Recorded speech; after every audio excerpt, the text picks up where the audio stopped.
रना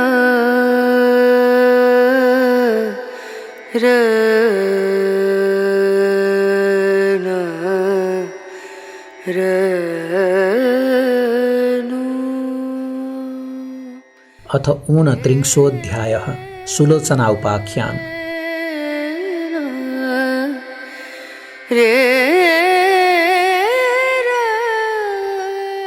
तब अगस्त्य मुनिले विनयपूर्वक फेरि स्कन्दकुमारलाई सोध्नुभयो, हे स्कन्दकुमार, तपाईका मुखारविन्दबाट सृष्टिको सारा क्रम र विष्णुका छलले महादेवसित विवाह भएकी दक्ष प्रजापतिकी छोरी उमाको पवित्र चरित्र तथा दक्ष प्रजापतिकै यज्ञकुण्डमा हामफाली प्राण त्यागेर पछि हिमालयकी पुत्री भई जन्म लिएकी पार्वतीले स्वर्गमा श्री स्वस्थानी भगवतीको व्रत पूजा गरेर फेरि शिवजीलाई नै पति पाएकी अनि पार्वतीकै आज्ञाले पाताल पुगेर अश्वत्थामा ऋषिले प्रचार गरेको श्री स्वस्थानी देवीको व्रत पूजाको प्रभावले ती दुखिनी नागिनीहरू आफ्नो मनोरथ पूरा भई असंख्य सम्पत्ति पाई रमाएको तथा पार्वतीकै आज्ञाले मर्त्यमण्डलमा आई सप्त ऋषिहरूले ती अत्यन्त दुखिनी गोमा नामकी ब्राह्मणीलाई श्री स्वस्थानी देवीको व्रत पूजा गराई लावण्य देश अर्थात् लुम्बिनी राज्यकी राजमाता बनाएको एवं श्री स्वस्थानीको निन्दा गर्दा चन्द्रावतीले पाउनसम्म दुःख पाएको र अप्सराहरूको आज्ञाले यथाशक्ति श्रद्धा भक्तिका साथ स्वस्थानीको व्रत पूजा गरेरै त्यस पूजाका प्रभावले उनलाई आफ्ना पतिका साथ मिलाएको कथा श्रद्धा सहित सावधान भएर मैले सुनिसकेँ।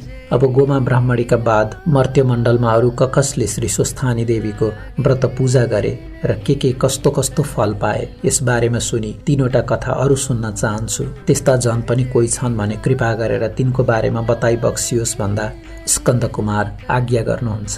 हे अगस्त्य मुनि, गोमाका बाद चित्रवन नामको विचित्रको नगरमा बस्ने धर्मपरायणा बाल विधुवा सुलोचना नामकी नारीले ब्रह्माको गण्डस्थलबाट अर्थात् हिमालयबाट निस्की पहाडका गिरी गहुवारा कन्दराहरू हुँदै गङ्गासित मिल्न दक्षिणतिर हानिँदै बगेकी गण्डकी यानि साली नदी तथा महिषासुरलाई उसको गर्दनमा समातेर लातका लात गोद्दा पृथ्वीमा भ्वाङ परेर निस्केकी देवकी अर्थात् देउकी नदी अनि यज्ञकुण्डमा फाल हानी उमाले प्राण त्यागेको सुन्दा दक्ष प्रजापतिका उपर एकाएक उठेको महाक्रोधको झोकमा महादेवले आफ्नो त्रिशूल पृथ्वीमा ग्वाम्म गोप्ता पुवाल परी पृथ्वीबाट निस्केकी त्रिशूली नदी सबै आफ्नो बाटो हुँदै बग्दै आएर एकै ठाउँमा मिलेको त्रिवेणी अर्थात् 3 आँठे चुल्ठो जस्तो बनेको र पवित्र पवित्र पानी मिलेर अति पवित्र भएको त्यो 3 नदीको दोभान्त नारायणको असाध्य प्रिय स्थल बनेकाले नारायण भगवानले नै सबभन्दा पहिले आफैले त्यस सङ्गममा नुहाएर त्यहाँ माघ भरिभरि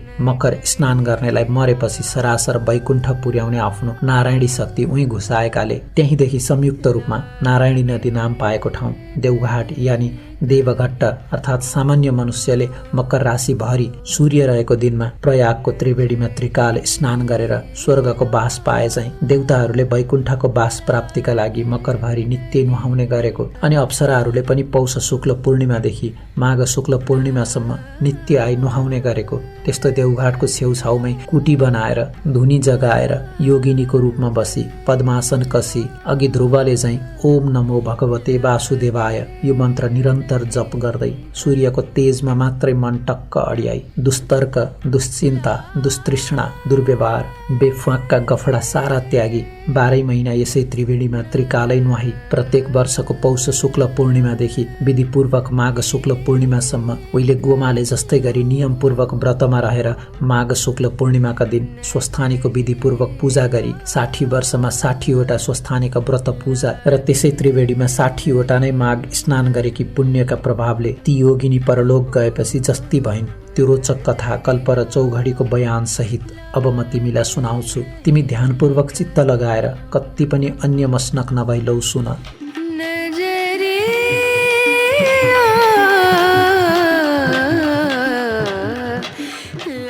हे अगस्त्य मुनि, पूर्वजन्म हुन्छ भन्ने कुरामा पूर्ण विश्वास नभइकन धर्म कर्म गर्नमा सही श्रद्धा रहँदैन। तसर्थ तिमी पहिले पूर्वजन्म हुने कारणहरू सुन। सत्वगुण रजोगुण तमोगुण मिलेका सूर्यका किरण रहने आकाशमा सत्वगुण प्रधान रहेको समयलाई सत्ययुग अनि रजोगुण प्रधान रहेको समयलाई त्रेतायुग तथा रज र तम मिलेर प्रधान रहेको समयलाई द्वापर युग र तमोगुण मात्र प्रधान रहेको समयलाई कलियुग भनिन्छ।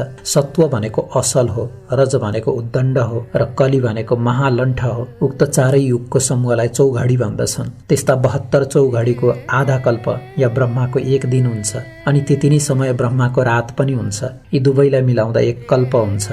त्यो आधा कल्पमा एक अङ्कका सामु 19 वटा शून्य क्रमैले तेर्सोतिर लेख्दै जाँदा त्यो एकको स्थानीय मान जति हुन्छ त्यति वर्षको हुन्छ। यी 72 वटै कलियुगमा तत्कालीन ब्राह्मणहरूले आफ्ना पुर्खा आर्यावर्तका ब्राह्मण वर्गले आफ्नै सन्तानहरूले मात्र सिद्ध गर्न सक्ने गरी थाती छोडेर गएको ब्रह्माण्ड विजय योग शक्तिको साधन गर्न बिलासिएर च्यात्तै छोडिदिएछन् र तिनीहरूको जे चितायो त्यही गर्न सक्ने शक्ति बिलाएपछि पहिलेका 3 युगसम्म योग बलले चुमुर्क्याइएका दानवहरूले सूर्य अस्त आएपछि राक्षसी शक्ति बढ्ने अन्धकार रातको पालो आए झैं मौका पाएर आफ्नो दानवी भौतिक शक्तिको विकासको लागि भूमिभित्रबाट निकालिएका गोरूपधारी पृथ्वी माताका हाड रूपी फलाम कोइलाहरू अनि कलेजा फोक्सा रूपी अरू खनिज पदार्थहरू तथा बोसो रूप खनिज तेलहरू एवं सास रूपी भापहरू निकालिएर खोक्री मरणासन्न भएर नारायण नारायण भन्दै आर्त स्वरले पुकार्न थालेकी पृथ्वीलाई देखेर नारायण भगवानले त्यति नै समयका लागि पृथ्वीलाई आफ्नो प्रलय यानि डुबाउने शक्तिको प्रयोग गरी समुद्रले ढाकिदिनुहुन्छ। त्यस प्रलय कालमा पनि तातो न तातो सूर्य र चिसो न चिसो समुद्र यी दुवै नै निराधार आकाशमा आफ्नो ठाउँमा झुन्डियै रहन्छन्। तिनै दुई सूर्य र समुद्र नै पुरुष अर्थात् भाले र प्रकृति यानि पोथी हुनाले यिनको सृष्टि कहिले भयो, कसरी भयो र यिनको विनाश कहिले हुन्छ, कसरी हुन्छ भन्ने निदो अहिलेसम्म पनि निर्क्योल गर्न सकेका छैनन्। त्यसै ढाकिएको प्रलय कालको मौकामा नै प्राणीका काटिएका ठाउँमा घाउ पलाए जस्तै पृथ्वी माताका सबै अङ्ग प्रत्यङ्गहरू पलाएर तयार भइसक्छन् अनि विष्णुकै शक्ति वराह प्रभुले आफ्नो वराह शक्ति अर्थात् बार भनेको पानीलाई, आ भनेको आसमन्तात चारैतिर, ह भनेको हटाउने शक्ति प्रयोग गरी प्रत्येक वर्ष माघे संक्रान्तिको 7 दिन पहिलेदेखि 7 दिन पछिसम्म गंगा सागरमा रहेको कपिल मुनिको आश्रममाथिको त्यो डुबाएर रहेको समुद्रको पानीलाई चारैतिर हटाएर त्यस आश्रमलाई उदङ्ग्याए झैं पूरा समुद्रको 4 भागको 1 भाग जतिमा 7 द्वीपमाथिको पानी हटाइदिनुहुन्छ। त्यसै नडुबेको र डुबेर उदङ्ग्याएसम्मको समयलाई एक कल्प भनिन्छ।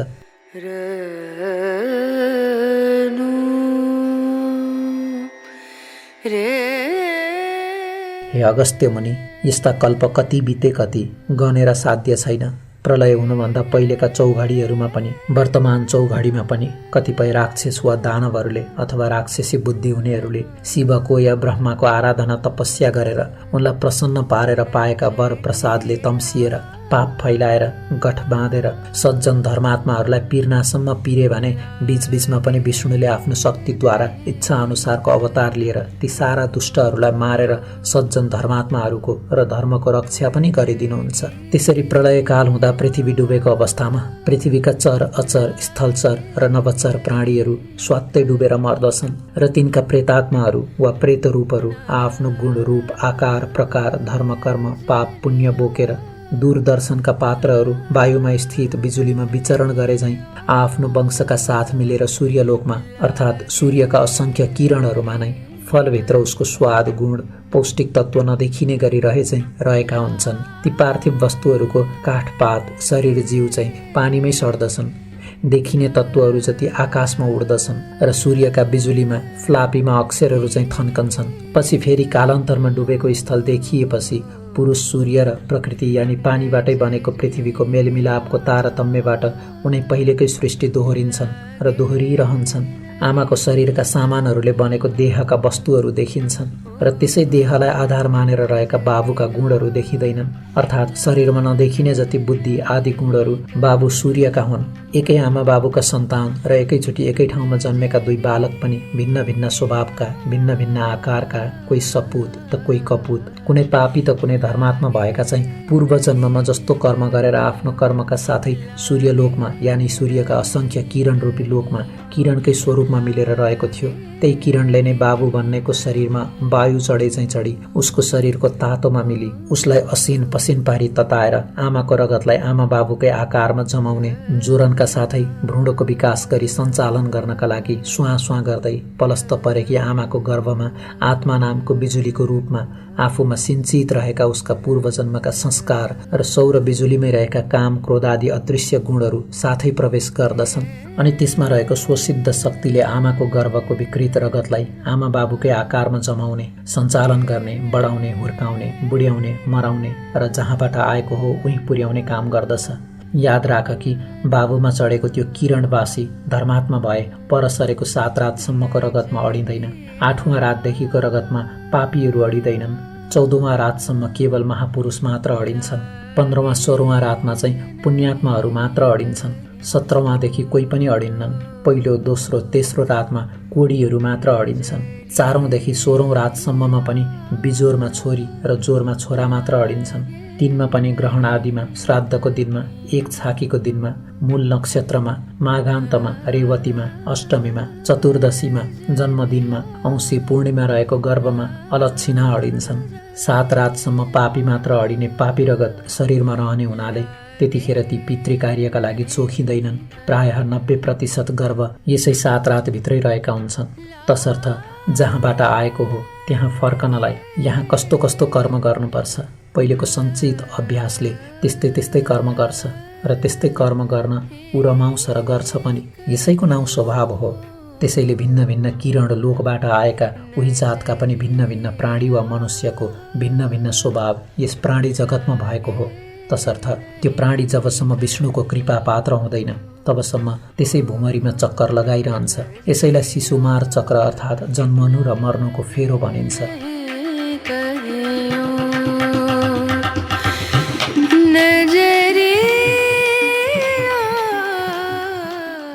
पुराणमा जति देवता र जति लोक छन् ती सबै त्यो शक्ति हुने सूर्यका विभिन्न किरणकै नाम हुन् भनी वेदमा बताइएको छ। अर्थात् वेदका तिनै कुरालाई पुराणमा प्रस्ट्याइएको हो। हामी प्राणीहरू केवल सूर्यको प्रकाशलाई मात्र देख्दछौँ र तीद्वारा प्रकाशित वस्तुलाई जान्दछौँ मात्र। प्रकाश नपरेको वस्तुलाई देख्दैनौँ। प्रकाशलाई अन्धकारले छेक्दैन। निष्पट्ट अन्धकारमा आफ्ना सामुको आफ्नो हातलाई पनि हामी देख्दैनौँ, तर धेरै टाढा बालिएको आगोलाई देख्दछौँ। त्यसकारण सूर्यका किरणहरूमा भएका शक्तिहरूलाई जान्नु नै ज्ञान हो। यस्तो ज्ञान प्राप्त गर्नका लागि जसरी युवतीको युवकमा र युवकको युवतीमा उनको भित्री अन्तस्करणमा निरन्तर तन्मनस्कता रहन्छ, त्यस्तै तन्मनस्कता आकाशभरि ढाकिरहेको सूर्यको तेजमा 12 वर्ष रहिरह्यो भने त्यो तेज हृदयभित्रै झल्कन्छ र सकल ज्ञान प्राप्त हुन्छ। यस्तो जनलाई ज्ञानी भन्दछन्। ज्ञानीलाई पापले छुँदैन, शिशुमार चक्रको फेरो रहँदैन। यसैलाई विष्णुको कृपा पनि भनिन्छ। हे अगस्त्य मुनि, उता पृथ्वी डुबेको बेलामा जलचर चाहिँ असंख्य बढेर समुद्रमा अटाइ नअटाइ हुन्छन्। अघि पृथ्वीले खोक्रिएको अवस्थामा विष्णुलाई आर्त पुकार गरे चाहिँ अब समुद्रले जलचरको भार थाम्न सकिन प्रभु भन्दै आर्त पुकार गर्न थाल्दछन्। अनि विष्णुले आफ्नो बाराशक्ति प्रयोग गरी पृथ्वीमाथिको पानी हटाइदिएपछि त्यहाँ थुप्रिएका जलचरहरू त्यही मरी सडी कुहिएर त्यसमा बडे किरा पर्दछन्। त्यही सडानलाई नै क्षीर समुद्र साई विष्णुको अर्थात् समुद्रको जलमा रहने शक्तिको काने गुजी भनिन्छ र त्यही देब्रे कानको यानि उत्तरी गोलार्धको काने गुजीबाट उब्जेको बडेमाको किरालाई मधुदानवर अनि दाहिने कानको अर्थात् दक्षिणी गोलार्धको काने गुजीबाट उब्जेको यामानको किरालाई कैटब दानव भन्दछन्। विष्णुकै नाभि कमल यानि सृष्टिको केन्द्रस्थल नाइटोबाट उम्रेको अर्थात् समुद्रकै लेदो छिपछिपे पानीबाट उब्जेको पृथ्वी, जल, तेज, वायु, आकाश रूप नालको माथि खिलेको कमल पुष्प अर्थात् ती पञ्चमहाभूतको सामूहिक शक्ति मिली आकाशमै प्रकट भएको ब्रह्म नामको ब्रह्मा कहिले चैतन्य शक्तिलाई र त्यसको उद्भव स्थललाई भताभुङ्ग पारी पृथ्वीलाई दबदबे पानीमा डुबाइराखी त्यहाँ दानव देश बनाउलान् जस्ता ती प्रबल दानव किरालाई हटाउन ब्रह्माका स्तुतिले प्रसन्न भएकी योग मायाले ध्यान गरी जगाइएका अर्थात् शरीर धारण गराइएका स्वयं विष्णु शक्तिलाई नै 5000 वर्ष लाग्यो र पनि नसकिएर विष्णु हैरान भएर बसेका बेलामा ती किराहरू चम्किँदै सोहोरिएर आफ्नो नगिज आई उफ्रदै उधुम मच्चाउँदै हे पाजी के नाप्न सक्दछस्, नाप भन्दा विष्णुले बाचा बधाई तिमीहरूलाई मारेर पृथ्वीलाई सफाई पार्न सकौँ भन्दा ती किराहरूले जलमा त हामीलाई मार्न त सक्दैनस्, थलमा हाम्रो शक्ति कमजोर हुनाले पहिले पृथ्वीको पानी सुका अनि मात्र मार्न सक्लास् भन्दा इन्द्रलाई 12 वर्ष पानी नपार्ने आज्ञा दिई त्यहाँको पानी सुकाएर अनि मात्र आफ्ना दुवै काखमा अर्थात् उत्तरी गोलार्धकालाई र दक्षिणी गोलार्धकालाई बायाँ र दायाँपट्टि नगिचै राखेर ती सारा किरालाई आफ्नो चक्र चलाएर मारी ब्रह्मालाई डुब्नबाट जोगाउनु भयो र तिनै मरेर सडेका जलजन्तुका हाडखोडका थुप्रोले पहिलेका दर्के पानीले र पहिरोले खिएर थेप्चिएका पहाडहरू चुलिए, भूमि मलिलो भयो अनि ब्रह्मा शक्तिले अघि सूर्यमा गइरहेका वंशहरू आफ्ना गुण स्वभाव आकार प्रकार लिएर सूर्यका प्रत्यावर्तन शक्तिले पृथ्वीमा फर्कन लागे। यसरी अचरहरू आइसकेपछि भ्यागुत्वले, पानी घोडाले, पानी मान्छेले जलथल दुवैमा सास फेर्न र अडिन सके झैं पृथ्वीमा अडिन सक्ने मत्स्यकै नामले पुकारिने जलमानुषको रूपमा पैदा भएर मानिसहरू र अरू प्राणी पनि समुद्रकै प्राणीमा जन्म लिएर मात्स्य न्यायबाट बाँच्न पृथ्वीमा आई निर्धक्कसँग रहन थाले र पानीमै जस्तो मैथुनी सृष्टि चलाउन थाले। पृथ्वीमै जन्मथलो हुनेको पानीमा सास फेर्ने शक्ति हरायो। त्यसै उसले प्रथम अवतार प्रभु मत्स्य रूप धारणम भनिन्छ। त्यसैलाई नै ब्रह्माको मानस सृष्टि अर्थात् जलचरलाई थलचर बनाउने इच्छा शक्ति पनि भनिन्छ। यिनैमा पहिलेका शास्त्र ज्ञाताहरू आफ्नो ज्ञान लिएर जन्मने हुनाले उनैले फेरि पहिलेका शास्त्र विद्या कलाहरू प्रचार गर्दछन्। त्यसै उसले सबै स्थिति पूर्वकल्पकै जस्तै कल्पै पछि दोहोरिन्छन्। जसरी प्रत्येक ऋतुमा पोहोरको दृश्य दोहोरिन्छन् त्यसरी नै प्रत्येक कल्पमा पहिलेकै कल्पका वस्तु, चिजबिज, नर नारी, तिनका आकार प्रकार, गुण अवगुण, ऋतुका तारतम्य उनै दोहोरिरहन्छन्। यद्यपि उग्र पाप भोग्नका लागि मात्र मानव प्राणी भूत प्रेत पिशाच आदि र तिर्यक योनि यानि तेर्सो शरीर भएका प्राणी भएर जन्मे पनि तिनमा आफ्नो वंशीय गुण र वंश चलाउने शक्ति हुँदैन। त्यसको संस्कार उसको आदि योनिको नै रहन्छ।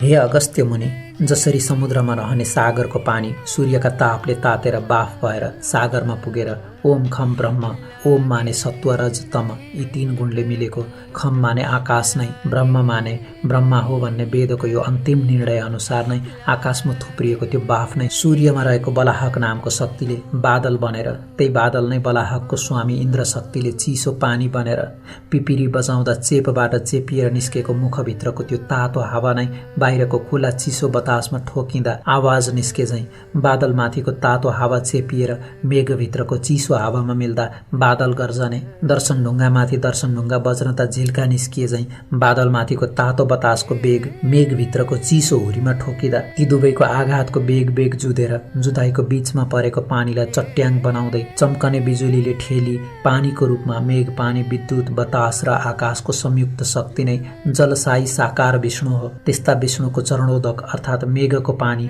ब्रह्माको कमण्डलु यानि मेघमणिको आकाशबाट पृथ्वी वा पृथ्वीको टाउको रूप शिवको शिर मानिने हिमालयमा दर्की शिवको जटारूप मानसरोवरमा जम्मा भई भरिएपछि त्यहाँ नअटाई त्यो नअटाएको पानी भगीरथ प्रयत्नले अर्थात् त्यति अग्लो पहाडबाट खदारिँदै भिर पहरा ढुङ्गा मुडामा बजारिँदै पाखा भित्तामा ठोकिँदै छिया भई बल्ल तल्ल बडा मुस्किलले सम्ममा आइपुगी एकछिन पनि नबिसाई बिस्तार निरन्तर बग्दै फेरि सागरमै मिल्दछ र फेरि तातेर बाफ बनेर सागरमा पुगी पानी रूपमा बर्सी उसै सागरमै आवागमन गरिरहन्छ।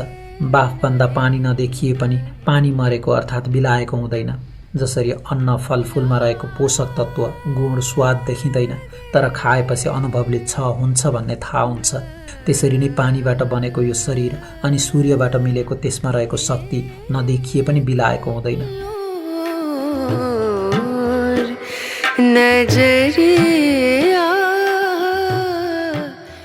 त्यसरी नै यो सृष्टि स्थिति प्रलयको आवागमन पनि भइरहन्छ। पानीको जस्तो आवागमन देखेर पानीबाट बनेको यो शरीरको पनि आवागमन भइरहन्छ भन्ने कुरो यसै अनुमानले ठम्याउनु पर्दछ। यही आवागमन भइरहने हुनाले यसका सञ्चालक भगवान विष्णुलाई चक्रपाणी अर्थात् हातमा चक्र लिएर सृष्टि स्थिति प्रलयको रूपमा घुमाइरहने भन्दछन्। यिनै सबै कारणले आकाशको जललाई विष्णुको चरणोदक र सृष्टि स्थिति प्रलयको आदि कारण वर्षेको जल नै हुनाले विष्णुलाई जलसाई भन्दछन्। क्षीर सागरमा शेष शय्या गरी सुतेका लक्ष्मीयुक्त अर्थात् क्षीर माने दूध झैं सेतो प्रकाशमय, सागर माने अथाह आकाशमा व्याप्त विद्युत नै निराकार विष्णु हो र त्यस विद्युतमा निहित शक्ति नै लक्ष्मी हो भने प्रकृति रूप जललाई अँगाली मेघ रूप धारण गर्ने शक्ति सम्पन्न विद्युत चाहिँ विष्णुको साकार रूप हो। यद्यपि समुद्रमा बडबानल नामले व्याप्त रहेको विद्युत पनि सूर्यबाटै समुद्रले संग्रह गरेको हो। तापनि आकाश रूप क्षीर सागरमा रहेको विद्युत निठा तातो हुनाले ऊ पुरुष हो र जल रूप क्षीर सागरमा रहेको विद्युत चिसो तातो मिलेकाले प्रकृति हो। पुरुष भाले हो र प्रकृति पोथी हो। भाले पोथीको मेलबाटै सृष्टिक्रम चल्ने हुनाले दुवैको विद्युत तातो मिली एउटै आत्मा बने पनि भाले पक्षको शक्तिलाई परमात्मा भनिन्छ र पोथी पक्षको शक्तिलाई जीवात्मा भनिन्छ। परमात्माले शरीर सञ्चालनका लागि आवश्यक पर्ने बल, विद्या, बाणी आदि समस्त शक्ति दिए पनि तिनलाई प्रयोगमा ल्याउने काम जीवात्माले गर्दछ र त्यसकारण कर्मको भोग पनि जीवात्माले नै भोग्दछ। परमात्मा त केवल उसका कामको साक्षी मात्र भएर रहन्छ। त्यसैले हामीले झुठो बोल्दा साथसाथै रहेको साक्षीले झुठो झुठो भन्ने बकिरहेको हुन्छ। एउटै आत्मा भए एकैचोटि दुई कुरो बक्न सक्ने थिएन भन्नेहरूलाई द्वैतवादी भन्दछन्। र आखिर समुद्रले धारण गरेको विद्युत पनि सूर्यकै बिजुली त हो नि। जसरी अरू शक्ति दिए त्यो द्वैत शक्ति पनि दिए, ऊ दिन्छ मात्रै, स्वयं भोग गर्दैन भन्नेहरूलाई एकेश्वरवादी भन्दछन्।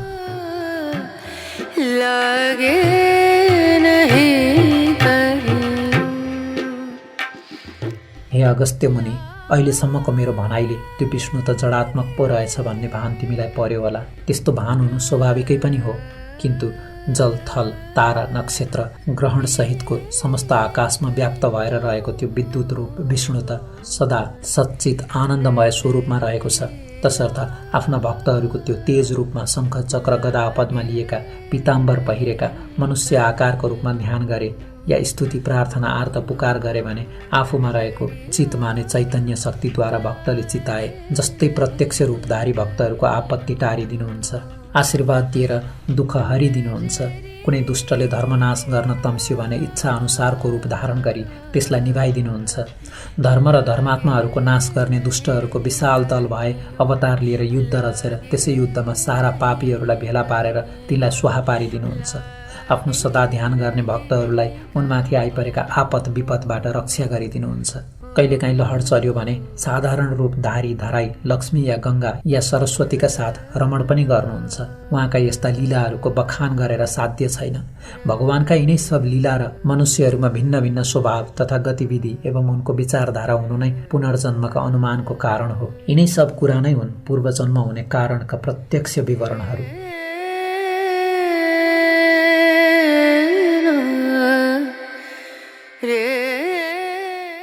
हे अगस्त्य मुनि, तिमीले पूर्वजन्म हुने कारण सुनिसक्यौ, जान्यौ पनि। त्यसै कारण अब सुन, यस मर्त्यमण्डलमा गोमाका बाद श्री स्वस्थानीको व्रत पूजा विधिपूर्वक गर्ने सुलोचनाको आख्यान। अहिले यतिखेर चलिरहेको कल्पलाई पद्मकल्प भन्दछन्। यस कल्पको यो 28औं चौघडीको अन्तिम युग प्रथम चरणमा चालु छ। यसभन्दा 11औं चौघडी पहिले अर्थात् 18औं चौघडीको त्रेतायुगको अन्तिम चरणमा हिमालय प्रान्तको पहाडी प्रदेशको दक्षिणी भागमा रहेको नारायणी नदीको पूर्वपट्टि भएको त्रिभुवन नाम गरेको राज्यका शासक सूरसेन सिंह नाम गरेका राजा थिए। तिनको राजधानी नारायणगढ नामको नगर थियो। राजधानीमा भव्य बजार थियो। राज्यका अरू ठाउँ ठाउँमा पनि राम्रा राम्रा बजार सजिएका थिए। गाउँहरूमा किसानहरू र कालीगढहरू रहन्थे। किसानहरू खेती किसानी गर्थे भने कालीगढहरू राज्यका जनताहरूलाई चाहिने सरसामान बनाउँथे। राजधानीबाट केही पूर्व त्यतिखेर सुन्दरपुर नाम गरेको बजारको वरिपरि रहेका 8-10 गाउँमा जजमानी गर्ने पुरेत बाजे तुलसीराम आचार्य नाम गरेका गाउँले पण्डित थिए। उनी हसमुख, मिलनसार, परिआउँदा अरूलाई सकेको सघाउने, चतुर्मासाभरि गाउँवासीलाई पुराण सुनाउने अनि वैशाख, पुरुषोत्तम, कार्तिक एकादशीको महात्म्यहरू पनि ती महिनामा वा तिथिहरूमा बताउने, ती व्रतहरूको उद्यापन तथा पूजापाठ अनि श्राद्ध, न्वारान, व्रतबन्ध, विवाह आदि पनि शुद्धसँग विधिपूर्वक गराउने, परिआउँदा सप्ताह पनि भन्ने अनि हात हेर्ने, कुण्डली हेर्ने, चिना टिपन लेखिदिने तथा बिस्तुर नजाने झारफुके काम पनि गर्ने एवं टप्परटुइयाँ घरेलु ओखती पनि गरी टोपल्ने हुनाले उनका जजमानहरूका अत्यन्त प्रिय पात्र थिए। तिनकी मनोरमा नामकी धर्मपरायण पत्नी थिइन्। उनले 2 छोरा अनि छोरी पाइन्। ती छोरी असाध्यै राम्री थिइन् र तिनको हेरिरौँ जस्ता आँखा हुनाले सबैले उनलाई सुलोचना भन्दथे। ती सानैदेखि शिलावती थिइन्। उनी 12 वर्षकी भएपछि उनका बाबुले उनको विवाह कर्म नारायणीकै डिलमाथि नै बनेको भव्य मन्दिरमा रहेको सिद्धिविनायक नामका गणेशजीका पुजारीका लायक गुणी छोरा श्रुतधरका साथमा गरिदिए। त्यसबेलाको रीति अनुसार पर नसरिकन घर नपठाउने चलन हुनाले बाबुले छोरी अन्माएनन्। एकै वर्षपछि माईका रोगले श्रुतधर एकाएक मरे। बिचराले दन्दनाउँदो 14 वर्षको उमेरमा विधवा हुनु पर्यो। घरकाले अलक्षिनाई भनेर घरमा ढिम्किनै दिएनन्। भाउजूहरूले चाकर्नी बनाए। छरछिमेकीले पनि अनेक ताना मार्न थाले। सेतो सारी लाएर बालकै छोरीलाई बाहिरभित्र गरेको देख्दा बाबुआमा पिरिएर झिङ्टिँदै गए।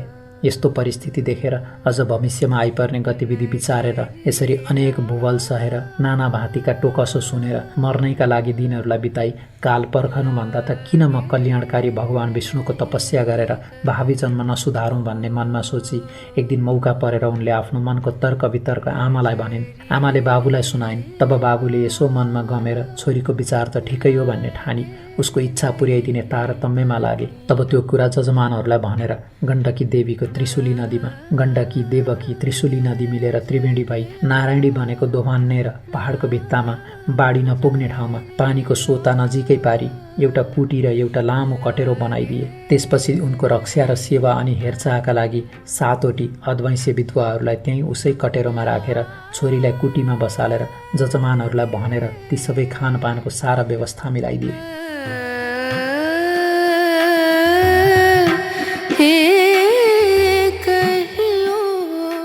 त्यसपछि ती बाल विधुवा सुलोचना त्यसै कुटीमा बसेर सांसारिक सारा व्यवहार तजेर कामोत्तेजक विषय वासनाको बेफाँकका तर्क वितर्क गर्न र मनुष्य मण्डलीमा रहेर फतर्का मार्न च्यात्त छाडी त्यो पवित्र नदी मिलेको त्रिवेणी नाम पाएको त्यस दोभानमा दिनौं तिनै काल प्रातः मध्याह्न र साँझ नुहाएर आई कुटीमा बसी पद्मासन कसी निश्चल सोझो घाँटी गराई दुवै आँखाको हेराइलाई नाइटोमा पुर्याएर सूर्यको जाज्वल्य तेजलाई आकाशभरि नै ढाकिएको सम्झेर त्यस तेजमा मात्रै ध्यान अटल पारी त्यसै तेज राशिलाई विष्णुको स्वरूप मानेर ओम नमो भगवते वासुदेवाय भन्ने यो विष्णु मन्त्र मात्रै जपी नारायणकी अति भक्तिनी योगिनी भएर अत्यन्त कठिन तपस्या गर्न थालिन्। उनी त्यहाँ सधैँ असल आचरणमा रहन्थिन्। कहिल्यै कसैको फोकटिया सङ्गत गर्दैनथिन्। ध्यानमा तल्लीन रहेको बेलामा को आयो को गयो उनलाई पत्तो रहँदैन थियो। आफ्नै शरीरमा रहने सधैँ नरकतिरै जाने बाटामा मनलाई दौडाइरहने अनि काम क्रोध लोभ मोह मद मात्सर्यलाई उकास्या गरिरहने दुष्ट इन्द्रियहरूको बसमा कहिल्यै उनी पर्दिनथिन्। जो पवित्र खाना मिल्यो त्यही मात्र खाएर सन्तोष गर्थिन्। सधैँ एक छाक जो जुरेको फलफुल मात्र खाने र भक्तहरूले नियमित रूपले पालो बाँधेर ल्याइदिने गरेको गाईको दुध मात्र पिउँथिन्। सधैँ साँचो बोल्थिन्, थोरै बोल्थिन्, अत्यन्तै सुशीला थिइन्, सदा प्रसन्न रहन्थिन्। नारायणी शक्तिले मोहित भएर दर्शन गर्न आएका भक्तहरूले ल्याएर चढाएका वस्तुहरू पनि विशाल दिल भएकी उनी वरिपरि आसपासमा रहने दुखी दरिद्रीहरूलाई बाँडिदिन्थिन्। व्रतले देह सुकाएकी थिइन् तर ब्रह्मचर्यको प्रभावले तेजिली थिइन्। बिहान नुहाएर आएपछि पितृहरूलाई ब्राह्मणहरूलाई दिएर अनि आगामा होमेर दिनको 6वाँ भागमा फलफुल मात्र खाने गर्दथिन्। कठिन भन्दा पनि अति कठिन सारा व्रतहरू विधिपूर्वक गर्दथिन्। पुण्य कर्म गरेर नै सारा महिना सारा वर्षहरू बिताउँदथिन्। प्रत्येक वर्ष पौष शुक्ल पूर्णिमाका दिनदेखि स्वस्थानीका व्रतको नियम पालन गरी नारायणी दोभानमा प्रातः स्नान गरी कुटीमा आई आफ्नो नित्य कर्म सकी फेरि मध्याह्नमा सङ्गममै स्नान गरी त्यसैको तीरमा बालुवाको 2टा सासाना ढिस्को बनाई त्यसैमा शिव पार्वतीको पूजा गरी कुटीमा आएर नारायणको तेज रूपमा ध्यानमग्न हुने गर्दथिन्। माघ शुक्ल पूर्णिमाका दिन स्वस्थानीको व्रतको उद्यापन पूजा अर्थात् सावधिक व्रतको अन्तमा गरिने पूजा र ब्राह्मण भोजन गराउँदथिन्। अनि मकर राशिमा सूर्य रहन्जेल त्रिवेणीकै किनारमा रहेर त्रिकाल स्नान गरी उहिनै नारायणको ध्यानमा तल्लीन रहन्थिन्। त्यस्ता प्रकारले ती सुशीला सुलोचनाले 60 वर्ष त्यस कुटीमा रहेर 60 वर्षमा स्वस्थानी देवीको 60 नैवटा व्रतपूर्वक पूजा गरिन् र 60 नैवटा मकर स्नान त्यस देवघाटको त्रिवेणीमा गरिन्। मकर राशिमा सूर्य सरेको दिन माघे सङ्क्रान्तिदेखि त्यसै माघ मसान्तसम्मको नित्य स्नानलाई हामी माघ स्नान या मकर स्नान भन्दछौँ। त्यस कुटीमा यसै प्रकारले रहँदै तिनी 75 वर्षकी भइन्। स्वस्थानीको 60औं पूजाको अन्तमा स्वयं स्वस्थानी देवी नै उनका सामु मात्रै प्रकट भएर त्यहाँ रहेको सबैले सुन्ने गरी हे तपस्विनी, तिम्रो श्रद्धा भक्ति विश्वास पूर्वकको 60वटा अटुट पूजाले म अत्यन्त प्रसन्न भएँ। अब तिमी यो मकर स्नान सकेर आगामी फागुन शुक्ल पूर्णिमाका दिन मध्याह्न कालमा यस नारायणीको सङ्गममा नै कम्मर पानीमा 3 डुबुल्की लगाएर सूर्यलाई हात जोडी लामो स्वरले ओम भन्दै यो शरीर त्यही त्यागेर आत्मा शरीरले सरासर वैकुण्ठ जाऊ भनी स्वस्थानी देवी अल्पिन्। यो कुरो थाहा पाएर त्यस दिन त्यस सङ्गममा भक्तजनको कुडुलो लागेको थियो। ठिक भनेकै बेलामा देवीले भने जस्तै गरिरहेकी उनको तालु पड्कियो र उनको अदृश्य जीवात्मा उडेर सरासर वैकुण्ठ पुग्यो। पार्थिव शरीर पानीमै ढल्यो। भक्तजनहरूले उठाएर किनारामा ल्याए, सुताए र साराले फूल अर्पेर पूजा गरे। अनि खलियो दाउराको चिता बनाएर त्यसमाथि त्यो मृतदेह राखी सबैले मिलेर आफ्ना घरबाट ल्याएका पाथी घिउ लासमाथि खन्याएर एउटा भक्तले दागबत्ती दियो र दशगात्र क्रिया पनि गरिदियो तथा नियमपूर्वक बरखी पनि गरिदियो। त्यसपछि तिनै भक्तपुत्रकी आमाले नै त्यस आश्रमको नाउँ नारायणी आश्रम राखी त्यही त्यसै गरी रहन लागिन्। भक्तहरूले सुलोचनाको स्मृतिको लागि साधु सन्त तीर्थयात्री विद्यार्थीहरूका लागि त्यहाँ शतावर्त राखिदिए।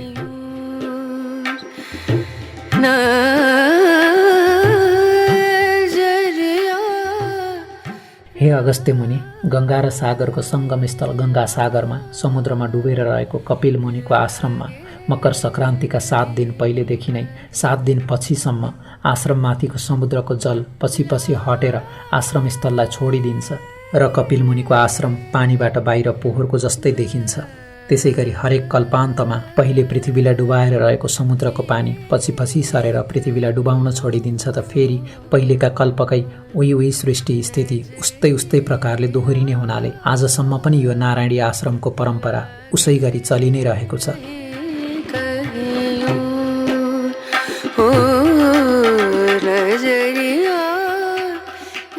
हे अगस्त्य मुनि, जब ती तपस्विनी सुलोचनाले देह त्याग गरिन् तब उनको जीवात्मा तत्काल वैकुण्ठ धाम पुग्यो। श्री स्वस्थानीको आशीर्वाद र विष्णुको प्रसन्नताले गर्दा पद्मा नाम गरेकी अप्सराको रूप धारण गर्यो र विष्णुले आफ्ना इच्छा शक्तिले तयार पारिएको सबै ऐश्वर्यले भरिभराउ गरिएको नयाँ स्वर्गपुरीमा सकल सुख भोग भोग्दै 40वटा युग अर्थात् 10 चौघडीसम्म त्यहीँ रहिन्। त्यो स्वर्ग यसै शरीरका आँखाले देख्नका लागि जस्तै दूरदर्शक स्थानबाट विशेष कृत्रिम बिजुलीद्वारा अन्तरालको नदेखिने व्याप्त बिजुलीमा फ्याँकिएको अनि अदृश्य रूपमै त्यहाँको प्राकृतिक बिजुलीमा अदृश्य रूपले अनेक भएर फैलिएको दर्शक स्थानबाट फ्याँकिएको दृश्य जतासुकै देख्नलाई अर्कै यन्त्रको र विशेष बिजुलीको खाँचो पर्दछ। त्यस्तै अन्तरालको बिजुलीमा अदृश्य रूपले रहेको त्यो स्वर्ग देख्नलाई पनि तपस्याले आफ्नै शरीरमा उपार्जन गरेको दिव्य दृष्टि चाहिन्छ। त्यस्तो त्यो दिव्य स्वर्गपुरीमा 40वटा युग बिताएपछि एक दिन एकाएक टुप्लुक्क त्यहाँ आइपुगेका ब्रह्माले आफ्नो इच्छा शक्तिले उनको त्यो पद्मा शरीरलाई अत्यन्त राम्रो रूप र जिउडालको शरीरमा परिवर्तन गरेर आफ्नै लोकमा लगेर तिलोत्तमा नाम राखिदिनु भयो र भन्नुभयो, हे तिलोत्तमा पुत्री, तिम्रो यो अति राम्रो रूप राशिलाई देखेर म आफै पनि आश्चर्यचकित छु। त्यसकारण म तिम्रा पुण्यका प्रतापले बनेको त्यो शरीरलाई कहिले पुण्य क्षय नहुने बरु बढ्दै जाने तथा सारा ऐश्वर्यले भरिभराउ भएको परमधाम सूर्यलोकमा पठाइदिन चाहन्छु। त्यहाँ गएर तिमी आकाशमा सूर्य भगवान रहन्जेल त्यस्तै रूप र जिउडालले सकल सुख भोग गर्दै रहिरहन्छौ। यस्तो सूर्यलोकमा पठाउन मैले मात्र हुँदैन, समस्त देवताहरूको पनि सम्पत्ति चाहिन्छ। तसर्थ तिमी देवताहरूलाई प्रसन्न पार्न उनीहरूका कट्टर शत्रु असाध्य बलिया अचेल अजनाब देश अर्थात् भारतवर्षको मगध प्रान्तको विन्ध्याटवीको बीचमा रहेको अम्बिकापुरलाई राजधानी बनाएर रहेको सुन्द तथा उपसुन्द नाम गरेका दानवलाई आफ्ना नक्कल झक्कलले मोहित पारी परस्परमा भिडाएर मारेर आऊ। अनि म त्यस कामले प्रसन्न भएका देवताहरूको सभा बसाएर तिमीलाई सूर्यलोक पठाउने प्रस्ताव सभामा राख्दछु। तिम्रो कामले रिझिएका देवताहरूले अवश्य मेरो प्रस्ताव स्वीकार्नेछन्। अब म तिमीलाई सूर्यलोक पठाइदिनेछु भनेर अराएपछि ती तिलोत्तम बनेकी सुलोचनाले तब तुरुन्तै ती 2 दैत्यलाई मार्न त्यो ब्रह्मलोकबाट बीडा हातमा लिएर योग मार्गले जहाँ ती दानव रहन्थे त्यहाँ पुगिन् र त्यहाँको पवित्र जल भएकी रेवा नदीको जलमा नुहाएर कलेजी रङ्गको सारी पहिरेर रङ्ग मिल्दो चौबन्दी चोलो लाएर सारा श्रृङ्गार पटारका सामानले सजिएर पाउजेब र कर्दनी छमछम पार्दै चुराहरू छन छन छन्काउँदै पहाडी सोताको नजिकै रहेको अशोक वृक्षको मुनि फेदमा रहेको केही अग्लो चेप्टो ढुङ्गामाथि बसेर सेतो चमेरीको फूलले बनेको गजरा शिरमाथि मेहराब आकारले सजेर रङ बिरङका गुण केसरीका लहरा चुल्ठोमा लड्काएर कञ्चन हारले कण्ठ सजाएर हल्लो लुर्कान कानमा लगाएर सुनिरौँ जस्तो मिठो गीत गाउँदै 6वटै स्वरले बीडा बजाउँदै बसेकी हेरिरौँ जस्तो चन्द्रमाको चाँदनी जस्तै रूप भएकी नारीलाई ती सुन्दर उपसुन्दका सिपाहीहरूले देखेर छक्क पर्दै तुरुन्तै हाँफ झाँफ गर्दै सुन्द उपसुन्दका पास पुगेर हतारिँदै त्यस स्त्रीको बारम्बार वर्णन गर्दै भन्न लागे, हे महाराज, यहाँबाट नगिचै केही अगाडि नै साक्षात् कामदेवलाई नै पनि मोहित पार्ली जस्ती देवी हो कि दानवी हो कि यवनी हो कि यक्षी हो कि को हो, स्त्रीहरूमा रत्न समान कि मानव रत्नै रत्नले बनेकी जस्ती स्वरै श्रृङ्गारले सजिएकी कोही युवती मधुर स्वरमा बीडा बजाउँदै बसेकी छ। रत्नका भोग गर्ने तपाईँहरू चाँडै त्यहाँ गएर हेर्नुहोस् भन्ने यस्तो आफ्ना सिपाहीहरूको अत्यन्त सुन्दर वचन सुनेर तुरुन्तै नै अङ्गुरका सुराको चुस्की लिन छोडेर अनि हजारौं सुन्दरी सुन्दरी राम्री राम्री तरुणी बरुणी बाइफाले दानवी पट्ठीहरूलाई पोखरीमा पानी छ्यापाछ्याप गर्दै छिहिल्लिन इत्रिन छोडेर त्यो नयाँ युवतीलाई मोहित पार्ने लुगा फाटा लगाएर कोही उसका रक्षक भए उनलाई निभाउने सुर कसेर अनि यमराजको डन्डा जस्तै देख्दै डरलाग्दा सय सय धार्नी फलामले बनाइएका आफ्ना गदा लिएर बुर्कुसी मार्दै ती दुवै भाइ सुन्द तथा उपसुन्द उहिले महिषासुरलाई मार्ने चण्डीले जस्तै गरी सारा श्रृङ्गारले सजै सजाउ भएर ती दुवै दैत्यको कामाग्निलाई दन्काउन कम्मर कसेर बसेकी त्यो तिलोत्तमा भाठौँ पुगे र उनको अगाडि पुग्ने बित्तिकै उनको रूप राशिले लट्ठिएका तथा सुराले उन्मत्त भएर पात्तिएका ती दुवै भाइले परस्परमा भन्न लागे, हे भाइ, यो सुन्दरी मेरी नै स्वास्नी हुन्छ। अनि अर्कोले भन्यो, हे दाई, यसलाई तपाईँ त्याग्नुहोस्, यो कर्के आँखावाली मेरी नै स्त्री हुन्छ भन्दै मेरी मेरी भनेर जङ्गिँदा जङ्गिँदै काल नगिचिएका मत्ता हात्ती जस्ता ती दुवै दाजुभाइ आफ्ना गदाले परस्परमा हानाहान गरेर ठटाउन लागे त ती दुवै भाइ मरेर त्यही भुइँमा लम्पसार परे।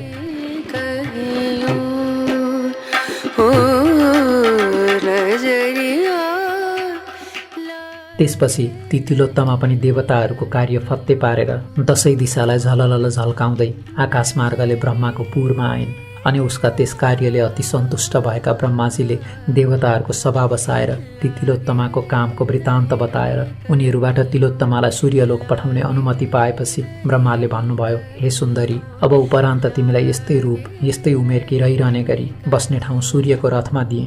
अब तिमी उहीँ जाऊ र आकाशमा सूर्य रौन्जेलसम्म तिम्रा इच्छा अनुसारका अनेक सुख भोगहरू भोग्दै उहीँ रहिरहु भनी पठाइदिए।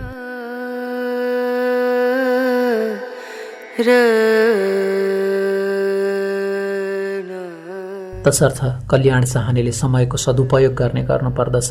यस्ता प्रकारले त्रिवेणीको सङ्गम स्थल नारायणीको तटमा रहेर स्वस्थानीको 60वटा व्रत पूजा र 60वटै मकर स्नान तथा 60 वर्षसम्मको नारायणी तटको निवासको पुण्य फल मिलेकोले मरेपछि ती सुलोचना ब्राह्मणी वैकुण्ठ पुगेर पहिले पद्मा भइन्, अनि अप्सराहरूमा उत्तम तिलोत्तमा भइन् र अन्तमा सूर्यलोकको बास पाइन्। आज पनि उनी उहीँ छन्। अरू पनि जसले सुलोचनाको जस्तै गरी त्यो व्रत नियम पालना गर्ला उसले पनि उस्तै पुण्य फल पाउनेछ। त्यसकारण हे अगस्त्य मुनि, आफ्नो कल्याण चाहने मनुष्यले जसरी तसरी जे गरेर भए पनि वैकुण्ठवास प्राप्तिका लागि श्रद्धा विश्वासपूर्वक नारायणीको सिरानमा रहेको देवघाटको त्रिवेणीमा माघभरि बसी मकर स्नान गर्ने गरून्। महिनैभरि त्रिवेणीमै बसेर मकर स्नान गर्न नसके पनि 3 दिन त त्रिकाल स्नान प्रत्येक वर्ष अवश्यै गर्ने गरून्। त्यसै गरी स्वर्गलोकको मात्र अस्थायी वास चाहनेहरूले प्रयागको त्रिवेणीमा मकर स्नान गर्ने गरे पनि हुन्छ।